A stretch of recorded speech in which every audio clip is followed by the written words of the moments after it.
Hi everyone. Can you hear me? Do I have to turn this on? Am I? Or should I use? Or you can use this if you want. Yeah, I'll use this. Okay, I think that's better. Can you hear me at the back? Yeah. Great, thank you. So yeah, I came here from Switzerland. Thanks very much for coming all the way to the cubiculum to hear me speak. And I'm going to tell you about Hypothesis, which is a really cool library for property-based testing in Python. Just to start off with a little bit about me, which this was working a second ago, of course. Let me try and get focus over there. Okay, great. So who I am. Yeah, I'm Rae, and that's my handle up there. It's also on all of the slides in case you want to tweet at me during or after the talk. I live in Zürich, which, as you can see, is a beautiful city, quite different from Bangkok. And I work at an agency called Liip. They very kindly give me time to come to this kind of conference. I do mostly back-end web development, Python using Django and cram frameworks, and also PHP, Go, some JavaScript. I'm trying to be an all-rounder. And I use gender-neutral pronouns, so they or them is good, or anything that isn't just masculine or feminine, basically. Let's get to the talk. What is property-based testing? You might have heard of this before. It's been kind of a buzzword for a little while now. And the idea of property-based testing is that instead of writing unit tests that give specific scenarios that you want to always be true, you define properties about your code that you always want to be true. So you want to be able to say, this will always be true, no matter what situation, what data the user or whoever gives to my code, these things will remain the case. And then you give the test inputs. So you say, no matter what price this product is in my website, the price will always be displayed correctly, for example. And then you can give it inputs. And you can also automatically generate lots and lots of random input data, which is known as fuzz testing. And just to really test this. So here's a quick example. Say I came up with my own sorting algorithm, and in sort of normal unit testing, I might say, well, if I give it this particular array, 3, 1, 2, I want the answer to always come back out 1, 2, 3 because it's sorted right. In property-based testing, I say no matter what list I give it, so L for list there, it always will be the sorted version. Sorting is kind of, there should be only one way to sort an array, right? Usually. So when I sort things with my sort, I always want it to be the same as what Python says sorted is. Okay, that's a really brief rundown of property-based testing. So what's Hypothesis? It's a library for Python. It was inspired by QuickCheck, which is a quite famous property-based testing library in Haskell. But it's come a long way since then. It started out more of a clone of QuickCheck, and since then it's got loads of much cooler, more interesting properties. So it's not now more of inspired by. It has a website, it has docs on Read the Docs, obviously, and they're pretty comprehensive. So I recommend starting at either of those pages. The chief developer of Hypothesis is actually a friend of mine. This is David McKeever. He lived with me for a little while back when he started developing Hypothesis. And this is the cat who still lives with me that we had when we were living together. We had 2 cats, actually. They're both still alive. This is Sinister. He's kind of the mascot of Hypothesis. And that's because he's very fuzzy. And he really loves eating bugs. So it makes sense. So Hypothesis, it generates randomized test inputs. And basically, you just give it the range that you want to generate it over, and it will come up with so many more examples for your tests than you could ever do by yourself. Basically, the whole point of Hypothesis is that David hates writing fixtures for tests. So he made Hypothesis so he never ever has to write another fixture. Okay, so when you find a failing example for your test, you say, oh, well, if the price is minus $873,000, then my website breaks, oh no. But that's kind of a daft example. That's never going to come up, right? So once it finds something that breaks your tests, that breaks your properties that you want to hold true, it shrinks it down to find the simplest possible failing input, which probably will give you a much better idea of where your thing is broken. Like if the price is less than $10, it breaks. That's so much more interesting and more useful than, oh, if it's minus 87,000. And then once you've done that, obviously you're going to keep developing your code, and you might change what you want to be true. You might change how things work. And so Hypothesis then remembers interesting inputs. If it says, oh, hey, when this input was negative, or when this string contained non-ASCII characters or whatever, things broke before. It remembers that. There's a database that it saves in your project folder. It's actually a file structure. It used to be SQLite, but now it's just a file structure with files that remembers interesting inputs. So you can really easily continue to test for regressions in your code. If you want to make sure you always test a particular example, there's a decorator to add that in your tests. And there's also a decorator to run a test with a particular seed, which basically means if, say, a test has a sequence of actions that you have to do to run it, if you save a seed and use that and just write that as a decorator in your test code, then it will always make sure to run that exact sequence of inputs. So it kind of, although it is randomized, you can tell it in this one case, just do this one thing. That's important. It could be important for you. And the other thing, of course, is since the database where it saves this information is just a file structure, you can commit that to your version control. And yeah, I've been talking mostly about strings and integers as input for your tests, but Hypothesis can deal also with really complex data types. So models, data structures, it can also generate these. And the really cool thing, I think, about Hypothesis is that it's not a framework. It's just a library. So it works with PyTest, it works with unit test, whatever you use for running your tests. It works with Factory Boy and a bunch of other things. It just plays really easily with everything else. It's not going to make your life harder. I'll give you a couple of examples about how to get started now. There you go. Pip install Hypothesis. That's basically what you need to know. We're going back to my very simple sorting algorithm. Actually, this is a terrible sorting algorithm because I just very lazily said whatever comes in, I'm going to spit it straight back out. This is like the simplest, basic getting started. How would I test this using Hypothesis? I would write a test like this. And you can see I have a test function.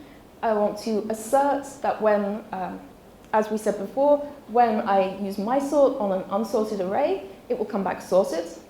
And there on top of the function, I have the given decorator. Lists and integers, I didn't include the import statements here, but those are both what Hypothesis calls strategies that I'm importing.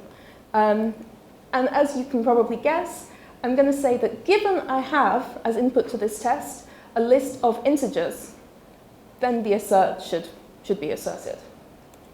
I run this, just running my tests in the usual way, and you can see it very quickly says, no, test failed. Because here is the shrunken down, very simplest example of input that fails the test. If I just have an array with 2 things in it, a 1 and a 0, then this fails because 1, 0 is not the same as 0, 1. Yeah, and that's basically how you do everything. The rest of the talk is just going to be like that, just to see that it's quite simple.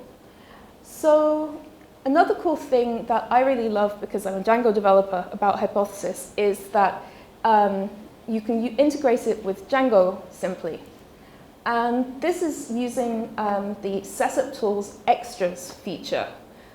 Hypothesis itself as a library deliberately has absolutely minimal dependencies, just sort of more of this philosophy of being the most compatible with everything else. It requires the Atos library and nothing else.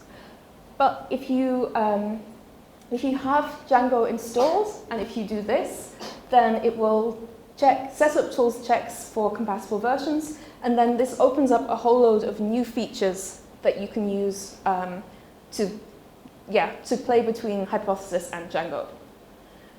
So to give you an example, I wrote a very small Django app. In case you're interested, the link for this is going to be in one of the slides later on. Basically, I said, let's pretend that I am building a website for people to keep an eye on updates about stocks. So I am a user, and I have a subscription to information about stocks. I hope you can read this at the back there. I obviously created this model stock subscription. And each stock subscription has a symbol, like GOOG for Google Alphabet, or AAPL, that's like the shorthand on the stock market for each stock. And I have as a user, I have notifications about my stock subscription. So I have a time last notified, that's a date time. I have notifications per day. Please tell me 5 times per day about my Google stock. And of course, the value of the stock. And this class has a property next notification time. That's the next time that the website should notify this user about this stock, which I just calculate by taking the last notified date time and finding the time delta. So if there's 24 hours in a day, I want 6 notifications per day. That's 4 hours between notifications. So the next one will be 4 hours after the last one. Okay. Obviously, I'm going to test that. That's what this talk is about. And so I write a class for the test case about the stock subscription. That's just subclassing the hypothesis test case class, which is part of the Django hypothesis extra. And you can see I've imported my stock subscription model, and hypothesis understands that. So I say, given that I have a model, a stock subscription model, that goes into this test, I will assert that the next notification time is after the last notification time. So, yeah, that all seems straightforward. I run this, and as you may have guessed, because it's a talk about testing, my test fails. And I found out that, no, actually, it's possible that the user says they want to keep the subscription, but they don't want any notifications. So set that to 0, and then you get division by 0. And yep, as you can see, it tells you the subscription model that it generated for you has 0. So here you can see the string method of my class has a symbol, and the symbol has been set to 0 because it's, although that's not really the part of the model that's falsifying the test. It still shrinks everything down to the minimal version, so it has stock subscription for 0 with 0 notifications per day. Okay. Then I have another test here just to show you a bit more detail about how hypothesis can understand Django models. It's the same website, so it's my same stock notification website. And in this case, each user has a portfolio of all of their stock subscriptions. And for example, they might want to know what is the median value of my stock. I have Apple stock, I have Google stock, I have Reddit stock. What's the median value? So again, I have a class, a model, and I have a list, a many-to-many field. So each portfolio has multiple stock subscriptions, same class as before. And this class has a method to get the median value, and another, of course, a string method, a portfolio of stock subscriptions. And I've defined my own median formula for coming up with the median value of this list. So if you can see in this function, if the length of an array is 0, then just return 0. There's nothing in it. Median value is 0. Otherwise, you sort it. If it's even, then you average the two middle values. And if there's an odd number of values in the array, then you just take the middle one.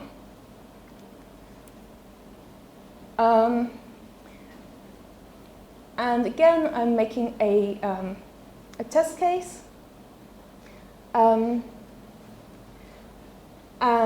yeah, I say, given that I have the portfolio model, and I also have a list of stock subscription values. And this is something I didn't mention before. Obviously, in the previous case, the test failed when the users set their number of notifications per day to 0. But say you're really confident that that's not possible. You're validating in other places that you will never have this value 0. And it's not useful to you if every time you run the test, hypothesis is, oh, but if it's 0, then this will fail. And you're like, yeah, hypothesis, I know, but that's never going to be the case. I test for it in other places. So you can give minimum and maximum values. Like I say, you give it the range, kind of the space where you want to test. And in this case, okay, we're sure for some reason that the value of the stock subscriptions of a user is always going to be between 1 and 0. So we're kind of cutting out this 0 case. And so I have my test case for the portfolio. Once again, I'm subclassing the Django hypothesis test case. And I have a test for my median function, where I have a portfolio and subscriptions, and given that I have a portfolio and a list of subscriptions with these restrictions on the values, then I add the subscriptions to portfolio, and I check that the median value is between 0 and 101. So if I have 5 stocks, they all have 100 value, $100 each, then obviously I'm not going to have more than 100 as my median value. And this fails, and this, when I wrote this little model app, just as a demonstration, this was actually a mistake I made. I caught a bug when I wasn't even intending to put a bug in there. Maybe some of you in the room are better at mental arithmetic than me, but I was clearly having issues this day because I surprisingly got the test fails when you have, you can see at the top, a list with just 2 stocks in it, or 2 values in it, and each one has the value of 1. I get list index out of range. And that's because, as you can probably see here, I messed up my function to get the median. So I'm trying to average here the 2 middle values of the array. but instead I'm averaging sort of the next two along. So the length is 2, so I'm averaging the first value in the list, and then the second value in the list, or the number 2 value in the list, and there is none because there's only 2 things there. So yeah, once again you can see it's giving me the model that it generated at the bottom here, and you can see that the 2 stocks each just have a symbol of 0 and a notification frequency of 0 per day. Yeah, so that will save that, and if I wanted to make sure that I always check this example, I could just decorate with the @example decorator. That was a really quick, I think maybe I'm speaking fast, I'm not sure because this is going quite quickly. It was a really quick example, but I hope you can see that it's, as long as you understand your code, it's really simple to come up with test cases or with descriptions of test cases that you want Hypothesis to generate for you during your tests. So some additional things that I love about Hypothesis. I mentioned obviously the Hypothesis extra for Django. You can also generate strategies for your Django models and for Django forms really easily. You can, yeah, what I showed you is one way. There's also another way, which is even simpler, but I thought it made less of a good example. If you have validators in your forms and your models, then obviously all of your examples that it generates will obey the validators. And you can generate child models. So, for example, if a company has shops, you can just generate a company model with shops, and each shop has products, and each product has a price model. All of these can just be generated straight through. So, yeah. So you only have to describe things once, basically, the modeling of your app. Anyone else is here in the room using the Python scientific stack, so NumPy and pandas? Hypothesis also has extras for both of these. The NumPy, NumPy and Skippy, I just think of them that way. So NumPy extra has a strategy called arrays, which seems quite simple, but it will generate arbitrary arrays of D types of NumPy objects as much as you like. And for pandas, it has strategies to generate indexes, series, and data frames. And yeah, it just works. Then there are other extras for DP contracts. That's a library that lets you put contracts in your code. Contracts kind of map fairly well onto properties. So if you're using contracts and DP contracts in your code, then it's actually a really logical next step to just integrate that with Hypothesis and use property-based testing as well. There's an extra for Lark, which is a parser, and that will allow you to generate arbitrary strings that follow any context-free grammar. And then there are 2 time zone library extras, so PyTZ and dateutil.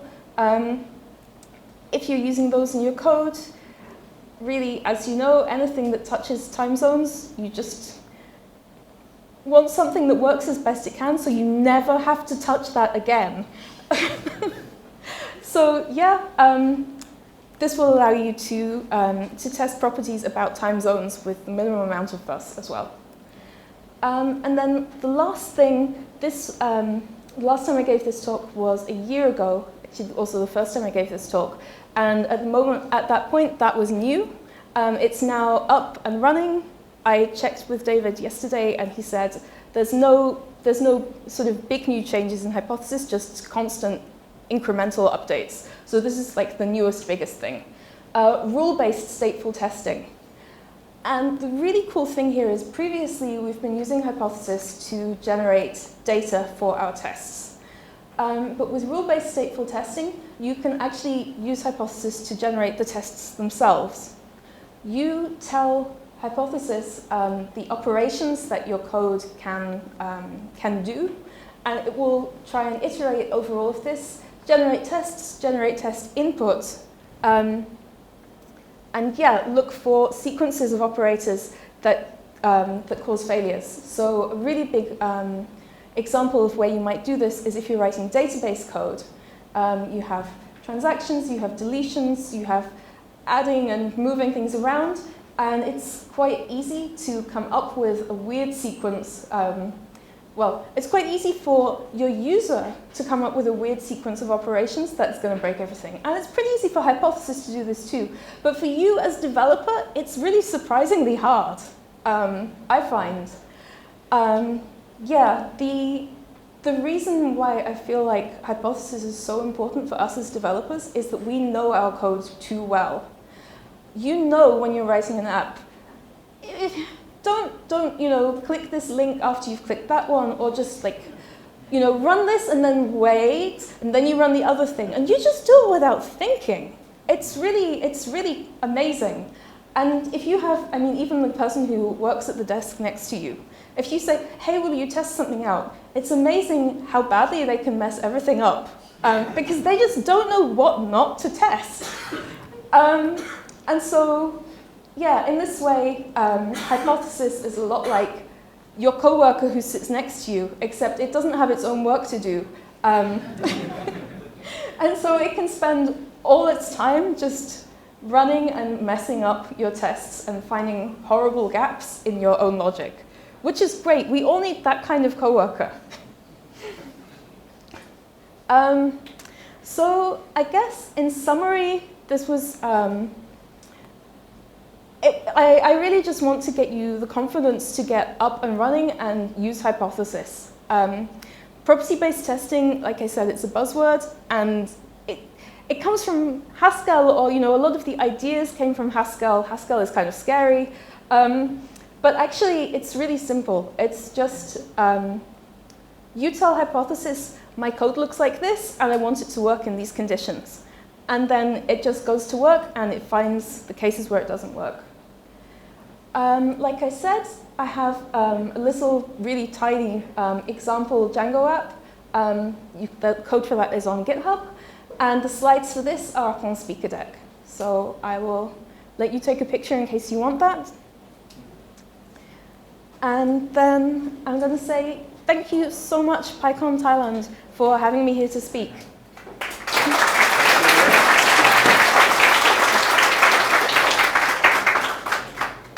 Are you okay taking questions for the next 10 minutes or so?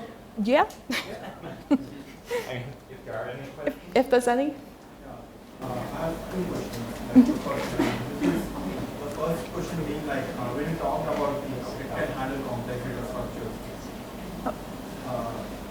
It can handle complex data structures. Let's say I'm building in a real production scenario, you have very complex models, like this has connection to that.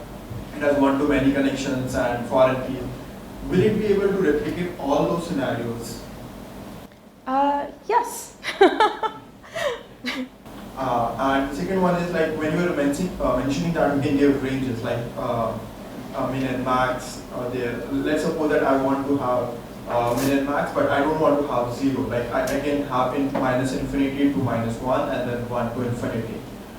Is there a provision to extend 0, or I'll have to write 2 test cases with different ranges? That's an interesting question, and I actually have not had to do that myself yet. I want to say that's got to be possible, but I'm not 100% certain. Sorry, I would have to check the documentation. Thank you. Thank you.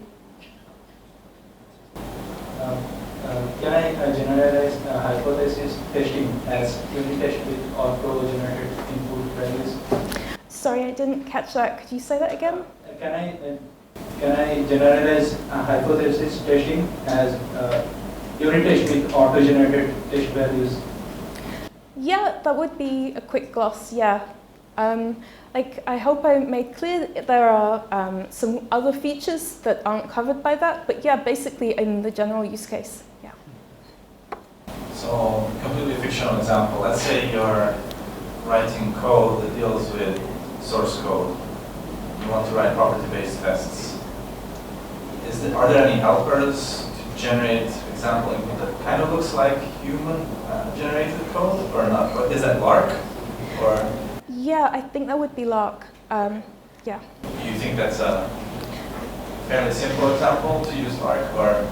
I've actually not used Lark myself, so I can't say.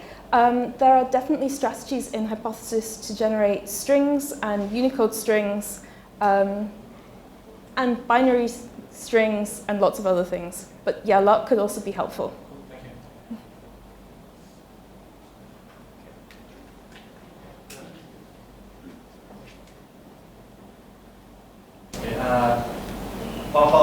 For the normal developer workflows, we have to add the unit test for our code, right? And we also have the typings check as a my time. So how is the hypothesis and the property-based testing fit on these models? I mean, we have a typing to test the coverage of the type that put into the function as well. So how this hypothesis can give a leverage more between these unit tests and typing. Okay, I'm not 100% sure I got your question, sorry. But basically, you have type-ins, and you want to check that certain types of data get passed into different functions. Yeah, I think, I think I would probably just continue to use both. Thank you. Thank you.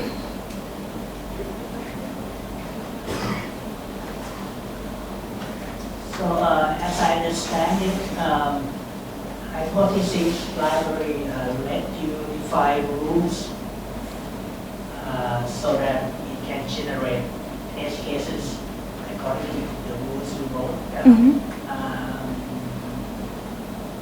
How difficult, how complicated is this rule? I mean, what I want to say is,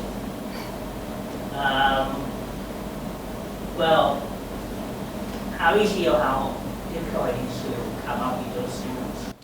Oh, okay. Yeah. How easy or how difficult is it to come up with rules? So I would say that there is definitely a psychological shift that you have to do when you're thinking about writing property-based tests. I find for me, it really helped when I started thinking about what property-based means, that you are testing for things that are always true. And I would say once you make that shift, it's actually really simple to come up with things to figure this out. And I also think it makes you understand your own code more. I think it's really psychologically productive. It makes you actually realize stuff that you're saying in your code. But it's true that at the beginning it's a bit weird. And I would recommend that you go to the hypothesis.works website, where there are some really interesting essays that actually explain more about how to get into this mindset. Hypothesis.works, yeah. If I go all the way back to the start of well, not all the way, part of the way, yeah. Yeah, there's not just documentation on those two websites. There's loads of more general information, and I find it really useful. Hello. So, as I understand, the hypothesis try to generate a random input for your function, right? And I mean, how much the randomized that they do, and for example, is it possible that when you run case 2 times, one can be success and another can be false, and we can found error in the second time. Cool. Thank you for asking that actually, because I can't see my notes, and I realized that I forgot to give you some information at the start of the talk, so thank you. Yeah, so the default number of values that Hypothesis will feed to your test, I think, is 200. And it picks randomly, but it also tends to test some key values. So, I mean, I'm coming back to the 0 example. Obviously, 0 or say -1 or like minus maxint plus maxint are cases where things can go weird. So it generally tests those, what it thinks are probably going to be interesting values. But apart from that, the testing is really random. So yeah, you can, I would say generally Hypothesis tests are pretty robust. They're not flaky at all. But you can also change that value if you feel like you need to sample more heavily over a range.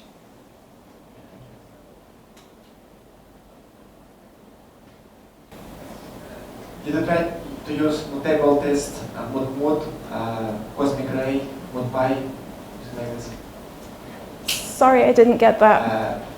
Have some packages for checking how going to write test, because it can have some value which you don't mind about when you write the test, and it's a package for it's changing all your tests in trying to find some border values when it's test will not check what you want to check.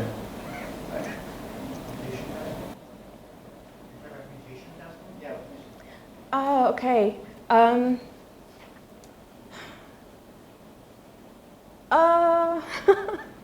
Sorry, my mind is going blank. Yeah, Hypothesis doesn't really do mutation testing per se. What I thought you were asking about is how tested is Hypothesis itself. And I can say that Hypothesis is used to test Hypothesis. Sorry, I know it's not really what you were asking. And it quite often, I don't want to say it finds bugs in Hypothesis because the released version of Hypothesis is very reliable. But I know that David is often complaining that Hypothesis finds bugs in his in-development version of Hypothesis, which reminds me of another thing that I forgot to mention, which is that Hypothesis has a really frequent release schedule. So generally, every week or so, something gets released. There are at least 2 people working on it in continuous development at the moment. I'm sorry, that was so rude of me because I just leapfrogged off your computer off your question to give other information. Yeah, to answer your question, Hypothesis is not really for mutation testing, and I don't know which other libraries would be good, but probably someone in the room here can help you. Thank you. Hi.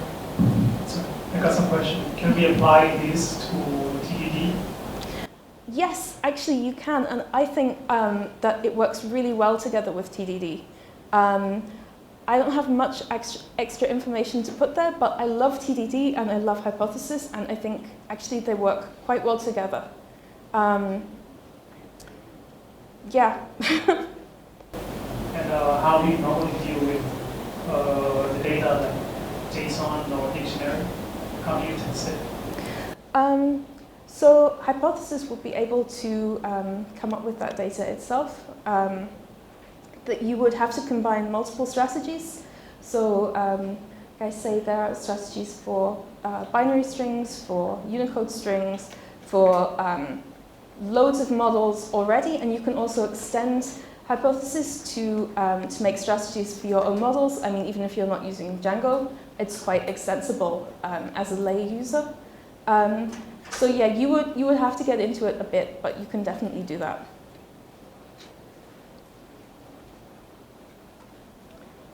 Okay, seems like. There's one more.